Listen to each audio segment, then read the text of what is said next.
Je me réjouis de l'opportunité qui m'est offerte aujourd'hui, mercredi 4 décembre 2024, ici à Ziguinchor, pour présider le Conseil, le CRD spécial portant sur les consultations régionales citoyennes portant sur la révision et l'actualisation de la loi d'orientation agro-silvopastorale, communément appelée la LOASP, et de la préparation de la tenue prochaine de la première réunion du Conseil supérieur d'orientation agro-silvopastorale.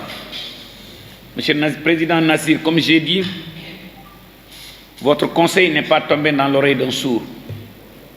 Et quand je n'ai parlé à son Excellence le Président de la République et au Premier ministre, si vous vous souvenez, ça faisait non seulement le premier conseil interministériel, on l'a tenu, mais la révision de cette loi faisait partie des toutes premières directives. Donc, Président, nous vous disons merci. Permettez-moi aussi de dire combien le rôle que la CNCR a joué en nous accompagnant sur la transparence, sur la distribution des engrais. Leurs acteurs étaient impliqués et ont joué un rôle très déterminant dans les recommandations. Mesdames et messieurs, chers collaborateurs, comme vous le savez, son Excellence le Président de la République et le Premier ministre comptent énormément sur les domaines agro-silvopastoral et halieutique pour assurer la souveraineté alimentaire. J'ai discuté avec mon collègue ministre de l'Industrie et du Commerce. Le Sénégal importe plus de 7500 milliards de francs CFA pour 2500 produits, dont 1070 milliards de francs CFA avec moins de 10 produits, ce sont des denrées alimentaires. Nous ne pouvons pas continuer à importer 7500 milliards, 1070 milliards pour nous nourrir et espérer créer des emplois. Je viens de terminer une tournée où j'ai sillonné une bonne partie des 5 régions du Sud et du Sud-Est. Je demeure absolument convaincu que les 5 régions du Sud et du Sud-Est peuvent contribuer énormément pour atteindre l'autosuffisance et la sécurité alimentaire.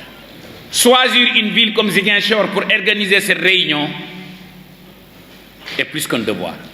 Vous conviendrez avec moi, chers acteurs, que cette loi que vous êtes en train de réviser et pour laquelle votre contribution compte beaucoup, permettra de disposer d'un cadre légal qui régente le référentiel Sénégal 2050 dans les domaines agro-silvopastoral et halieutique et qui prône la responsabilisation des organisations professionnelles agricoles et éleveurs à la base, en particulier dans les coopératives agricoles communautaires au final de la souveraineté alimentaire. Réviser cette loi, c'est parler aux Sénégalais. Réviser cette loi, c'est parler à ces 525 communes rurales. C'est plus qu'une nécessité, mais un devoir.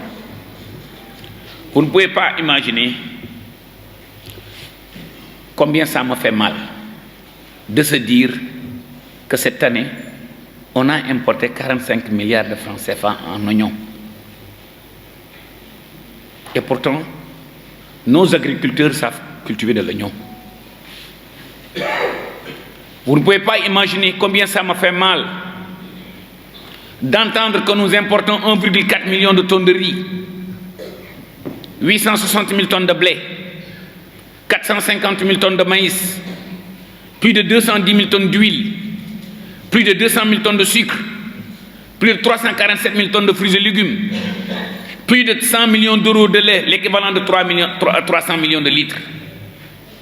J'ai l'intime conviction que nos parents, paysans et producteurs, s'ils sont bien accompagnés, bien structurés, peuvent faire le job.